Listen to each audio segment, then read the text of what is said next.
வணக்கம். இப்போ செய்ய போகிறது பூண்டு வரமிளகாய் சட்னி. இந்த சட்னி செய்கிறதுக்கு 10 பூண்டு, 3 வரமிளகாய், சின்னதாக புளி எடுத்துக்கணும்.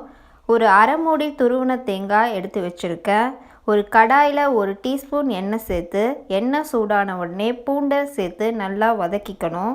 பெரிய பூண்டாக இருந்தால் 10, இல்லைன்னா 15 எடுத்துக்கலாம். ரொம்ப சின்னதாக இருந்தால் 2 முழு பூண்டை உரித்து போட்டுக்கலாம். இப்போ நல்லா பூண்டை வறுத்துட்டு, அடுத்து வரமிளகாய் 3 சேர்த்துக்கிறேன். வரமிளகாவையும் நல்லா வறுத்துக்கணும். வறுத்துட்டு புளியை சேர்த்துக்கிறேன்.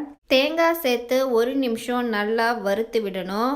வறுத்துட்டு ஒரு மிக்ஸி ஜாரில் சேர்த்து நல்லா சட்னியை ஸ்மூத்தாக அரைச்சிக்கணும்.